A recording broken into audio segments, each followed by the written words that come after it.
चंद्रशेखर, श्री चंद्रशेखर आजाद। धन्यवाद सभापति जी। आज हम संविधान की गौरवशाली यात्रा पे जो 75 साल की बात कर रहे हैं, ये इनका काम है, मेरा नहीं। माइक। धन्यवाद सभापति जी। आगे सर, आगे आगे। आज हम संविधान की गौरवशाली यात्रा पे बात करने के लिए चर्चा कर रहे हैं। कल से ये चर्चा चल रही है सर। मैंने बहुत सारे दोनों पक्ष के और जितने भी हमारे मेंबर हैं सुना सर, उनको बड़े बड़े नेता हैं सर। इसके भाग 1 में लिखा हुआ है India that is Bharat, Hindustan नहीं लिखा हुआ है सर। लेकिन सारे नेता संविधान पर चर्चा कर रहे हैं, लेकिन हिंदुस्तान ही कहेंगे, भारत कहने की हिम्मत नहीं जुटा पा रहे हैं। ये बड़ा सवाल है सर कि क्या संविधान के हिसाब से बात रखी जा रही है।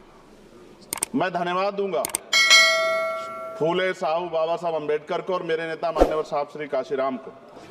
25 नवंबर 1949 को संविधान को सौंपते हुए डॉक्टर बाबा साहब अम्बेडकर ने कहा था कि 26 जनवरी 1950 को हम विरोधाभास भरे जीवन में प्रवेश करने जा रहे हैं। राजनीतिक जीवन में तो हमारे पास समानता होगी, लेकिन सामाजिक और आर्थिक जीवन में असमानता होगी। क्या ये चुनौती आज 75 साल बाद दूर हुई है? भारत ने 26 जनवरी 1950 को संविधान लागू होने के साथ खुद को एक संप्रभु लोकतांत्रिक और गणतांत्रिक राज्य होने का ऐलान किया।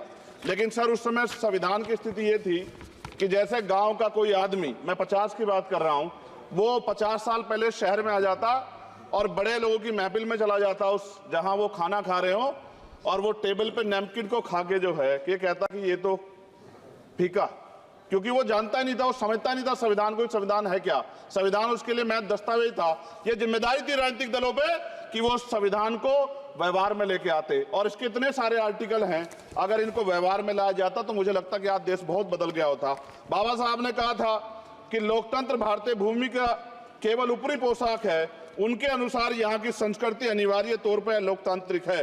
भारत जैसे गरीब और गैर बराबरी वाले देश में संविधान के जरिए छुआछूत खत्म करना, वंचितों के लिए सकारात्मक उपाय करना, सभी वयस्कों के लिए मतदान का अधिकार देना और सबके लिए सम्मान अधिकार तय करना, ये बहुत बड़ी उपलब्धि थी सर।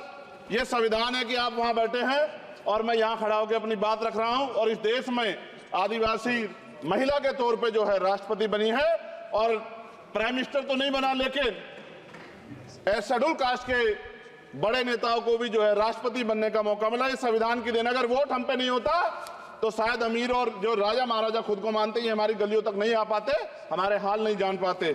आजादी का मतलब सर सिर्फ अधिकार पाना भर नहीं है, इसके लिए हमारे संविधान में सरकार और नागरिकों के अधिकारों के शासन के कर्तव्यों का विस्तार से उल्लेख किया गया है।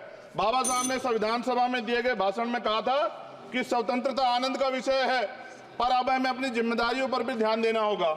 संविधान ने सुनिश्चित किया कि रानी के पेट से राजा जन्म नहीं लेगा, वोट से नेता तैयार होगा। आर्थिक बराबरी के लिए सरकार क्या कर रही है?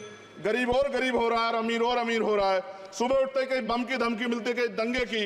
ये अमृत काल है सर या धमकी काल है? कितना बढ़ रहा है आर्टिकल 15 सर। भारत में आज भी घोड़ी चढ़नी बैठते होती है सर। क्या दलितों को यहाँ भी बोलने का नहीं सर? अगर सबको 4 मिनट दे दो, मुझे दे दो। ये भेदभाव नहीं चलेगा दलितों के साथ। Time is 4 minute, don't waste. भाई सर आप क्या करो, अगर सबको 4 मिनट दिए तो आप मना करो, मैं बंद कर देता हूँ इसको।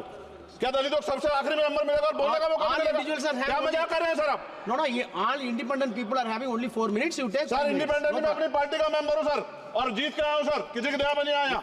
Take 1 minute and finish sir. कल भी बोले एक दलीय पार्टी के लोग, आप मौका दो सर। मूछें रखने पर हत्या होती है, महिलाओं पे